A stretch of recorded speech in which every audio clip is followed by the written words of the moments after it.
Hello আমার বন্ধুরা, Ibrahim garden 85 বীজ ঘর চ্যানেলে সকলকে স্বাগত। বর্তমান সময়ে তোমরা নানা রকম সবজি চাষ করতে চাও, কিন্তু কোন সবজির কোন বীজগুলি চাষ করবে অনেকেই বুঝে উঠতে পারছো না। এর ফলে তোমাদের কিন্তু ব্যাপক হারে লসের সম্মুখীন হতে হচ্ছে। তাই আজকে এই ভিডিওতে আমি মাত্র 10টি উল্লেখযোগ্য ফসল নিয়ে আলোচনা করব, যেগুলো এখনো বপন করা যাবে এবং সেগুলো কিন্তু ইনকাম প্রচুর হারে এখনো রয়েছে। তাই বর্তমানে কোন সবজির কোন বীজ চাষ করবে, এখন এই মাসগুলিতে কোন বীজগুলি চাষ করা যাবে, কোন কোন সবজিগুলি চাষ করা যাবে, সেটা নিয়ে কথা বলবো। চলো আজকের ভিডিও আমরা শুরু করি। বর্তমান সময়টা এই সময় যেখানে আমরা যদি উম নানান ফসল, নানানবিধ ফসল আমরা যদি ঘুরিয়ে ফিরিয়ে চাষ করতে পারি, তাহলে আমরা ইনকাম করতে পারবো। যেমন এখন ধরা যাচ্ছে আপনার মাঠে ১ বিঘে ১০ কাঠা ৫ কাঠা করে প্রত্যেকেই গাজর চাষ করছে। আপনি যদি সেখানে একটু ভিন্ন ধর্মী চাষ করতে পারেন, তাহলে সেখান থেকে আপনি ইনকাম করতে পারবেন। দেখা যাচ্ছে আপনার মাঠে প্রচুর পরিমাণে রয়েছে গাজর বা প্রচুর পরিমাণে লঙ্কা রয়েছে, তাহলে সেখানে আপনি করলা চাষ করুন, দেখছেন যে মাঠে করলা নেই বা অন্যান্য ফসল নেই, তাহলে বুঝতে হবে সেই ফসলের দাম আপনি পাবেনই পাবেন। তাই একটু ভিন্ন ধর্মী চাষগুলি করতে হবে। বন্ধু, আমি যে কথা বলছিলাম, বর্তমান সময়ে আমাদের কোন কোন ফসলগুলি চাষ করা যায় বা চাষের যোগ্য রয়েছে, সেগুলো নিয়ে আজকের ভিডিওতে সুন্দরভাবে কথা বলবো। তাই চলো আজকের ভিডিও শুরু করি। আমি প্রথমেই যেটা নিয়ে আলোচনা করব, গাজরের বীজগুলি নিয়ে। গাজরের উল্লেখযোগ্য যে সমস্ত বীজ রয়েছে সেগুলো নিয়ে কথা বলবো।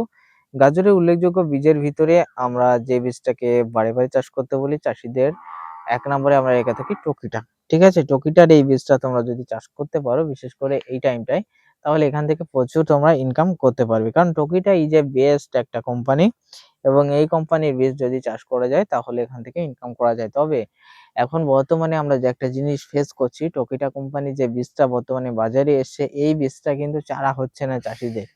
কেন চারা হচ্ছে না, কি হচ্ছে না, বা বীজে ভেজাল আছে কিনা, জাপানিজ বীজ বলে সমস্যা হচ্ছে কিনা, এর কিন্তু কোনো রকম সমাধান কেউ দিতে পারেনি।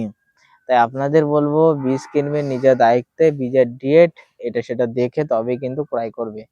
বীজের ডেট দেখে অবশ্যই ক্রয় করতে হবে, তা না হলে লসের সম্মুখীন হতে হবে। ২ নম্বরে আমি গাজরের বীজ হিসেবে যেটা রেখেছি সেটা হলো পান মার্কা পানের বিশাল। পানের বিশাল এই বীজটা তুমি যদি চাষ করতে পারো, এখনো প্রচুর পরিমাণে এখান থেকে ইনকাম করা সম্ভব। তাই পানের বিশাল এই বীজটাও কিন্তু চাষ করা যাবে বা চাষযোগ্য। এবার চলে আসি বন্ধু আরেকটা উল্লেখযোগ্য বীজ, যেটা গাজরের ক্ষেত্রে, সেটা তোমরা জানো, অশোকা। এই অশোকার এই যে টিনের কৌটোয় যে বীজটা বিক্রি হয়, এই বীজটাও তোমরা যদি এখন এই টাইমে চাষ করতে পারো, তাহলে এখান থেকেও কিন্তু প্রচুর হারে ইনকাম করতে পারবে বা ইনকাম জেনারেট করতে পারবে। তাই আমাদের কিন্তু অশোকা এই বীজটাও কিন্তু চাষ করতে হবে।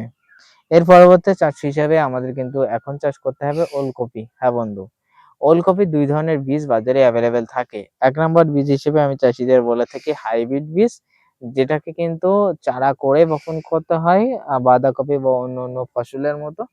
আরেকটা রয়েছে যেটা হলো দেশীয় বীজ, যেটা কিন্তু ছিটানো পদ্ধতিতে সরিষার মতো ছিটিয়ে কিন্তু চাষ করতে হয়। তার ভিতরে যেটা রয়েছে হাইব্রিড, সেটার নাম রয়েছে আমাদের কাছে যেটা অ্যাভেলেবেল রয়েছে কাবেরী তেজস F1 হাইব্রিড কোয়েল। ঠিক আছে? এই বীজটা তোমরা চাষ করতে পারো। এই বীজটা ব্যাপক পরিমাণে ধরন বা ফলন রয়েছে। দ্বিতীয়ত আরো কয়েকটা উল্লেখযোগ্য বীজ রয়েছে যেগুলো কিন্তু চাষ করা যাবে এই টাইমে, আমি অবশ্যই বলছি। যেমন রয়েছে আরেকটা যে বীজটা রয়েছে সেটা দেশীয় বীজ। দেশীয় বীজ হিসেবে আমরা চাষীদের বারে বারে বলে থাকি। বীজটা আমি অবশ্যই বলছি তোমাদের, আমার মোবাইলে রয়েছে, আমি একটু দেখে নিই। হ্যাঁ, এই যে বীজটা রয়েছে, এটা হলো ডিপি ডিপি কোনাল আর্লি উইন্টার। ঠিক আছে? এসিএস কোম্পানির। এসিএস কোম্পানির আমি প্যাকেটটা দেখাচ্ছি, আমি ডিসপ্লেতে ছবি অবশ্যই দিয়ে দেবো, দেখে নেবেন। এই বীজটা বর্তমানে চাষ করতে হবে। এই বীজগুলি যদি তোমার নিকটবর্তী অঞ্চলে যদি না পেয়ে থাকো, আমাদের উপরে দেওয়া হোয়াটসঅ্যাপ নাম্বারে কন্ট্যাক্ট করবে, আমরা এই বীজগুলি পাঠিয়ে দেওয়ার চেষ্টা করব। ঠিক আছে? তা আমাদের কিন্তু বর্তমানে এই বীজ সব অ্যাভেলেবেল আছে। এবার চলে আসি করলা। করলার বীজ হিসেবে আমরা ২ ধরনের করলাকে এখন চাষ করে থাকি। একটা হলো মিনি করলা এবং আরেকটা হলো একেবারে উচ্ছে করলা, যেটাকে বলে থাকি উচ্ছে করলা যদি আপনি চাষ করতে চান, তাহলে পান মার্কার F1 হাইব্রিড, পান মার্কা উচ্ছের ভিতরেও হাইব্রিড আছে, পান মার্কা F1 হাইব্রিড পান 1938 এই বীজটা চাষ করতে পারো। এই বীজটা কিন্তু প্রচুর পরিমাণে ফলন বা ধরন রয়েছে। ঠিক আছে দর্শক বন্ধু, এরপরে বীজ হিসেবে আমি চাষিদের বারে বারে যেটা বলে থাকি যে তোমরা এখন অর্থাৎ এই টাইমে অনেকে কিন্তু ফুলকপি চাষের সঙ্গে যুক্ত। অর্থাৎ ফুলকপির বীজ বাজারে কিন্তু আগে কিন্তু ওই সিনজেন্টার মনসুন কুইন ছাড়া কেউ কিন্তু চাষ করতো না, কিন্তু এখন নানান বীজ বাজারে অ্যাভেলেবেল হয়ে গেছে, নানান কোম্পানি কিন্তু বীজ নিয়ে এসছে। তার একটাই কারণ, একটা কোম্পানি যদি রাজত্ব করে অন্য অন্য কোম্পানি তাহলে কিন্তু মার খাবে, এবং সেজন্য নানান বীজ বাজারে অ্যাভেলেবেল হয়ে গেছে। তাই তোমরা বীজ হিসেবে আমি বলবো রাধা সিড ফার্ম একটা বীজ চাষ করে বীজ বার করেছে, সেটা কিন্তু কার্তিকা কফি। ঠিক আছে, কার্তিক মাসের এখন বপন করতে হবে, এটা পৌষ মাসের দিকে উঠবে, শেষের দিকে, অর্থাৎ তখনও কিন্তু তোমরা দাম পাবে। ঠিক আছে, কার্তিকা আমি তোমাদের দেখাচ্ছি, এই যে কার্তিকা, কার্তিকা 10 শ্রাবণ থেকে 10 শ্রাবণ বা 10 ভাদ্র, এটা কিন্তু কার্তিক মাসে বীজ বপন করতে হবে, সরি এটা কার্তিক মাসে কিন্তু চারাটা বপন করতে হবে। এরপরে রয়েছে মিনার সিড MS 101, এই বীজটাও তোমরা চাষ করতে পারো, বিশেষ করে ফুলকপির জন্য খুবই গুরুত্বপূর্ণ বীজ। এবার যারা কিন্তু বলা চলে বাঁধাকপি চাষ করতে চাও, শেষের দিকে উঠবে বা মাঝের দিকে উঠবে, তারাও কিন্তু চাষ করতে পারো টকিটার গ্রিন পাস্তা 8228, এটাও চাষ করতে পারো, এটা কিন্তু ভালো পরিমাণে কিন্তু ফলন রয়েছে। ঠিক আছে, নেক্সট এর পরবর্তী যেটা রয়েছে সেটা হলো চক্রমার্কার একটা হাইব্রিড একটা বাঁধাকপির বীজ, এটাও তোমরা যদি এখন চাষ করতে পারো এটা থেকে ইনকাম করা যাবে। এবার রয়েছে মূলা শাক, মূলা শাকের ভিতরে রয়েছে পূজা সিডস এর একটা সাদা মূলো একটা লাল মূলো, দুটোর ভিতরে যে কোনো একটা চাষ করবে, এটাই তোমাদের ভালো হবে। এর পরবর্তী ঝিঙে, ঝিঙে হিসেবে ভিএনআর এর যে বীজটা রয়েছে আরতি, ঠিক আছে, এই বীজটা যদি চাষ করতে পারো বিশেষ করে ঝিঙের ক্ষেত্রে, তাহলে কিন্তু তোমরা শীতকালীন ক্ষেত্রে ঝিঙে বিক্রি করতে পারবে। এর পরবর্তীতে আমি চাষিদের বারে বারে বলবো সেটা হলো পরবর্তী বীজ পালং শাক।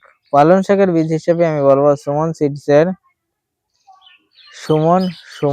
সিড ফার্মের স্পেশাল হলদিবাড়ি পালং শাক, সুমন সিডস এর স্পেশাল হলদিবাড়ি পালং শাক, এটা যদি তোমরা চাষ করতে পারো এ থেকে প্রচুর পরিমাণে তোমরা ইনকাম করতে পারবে।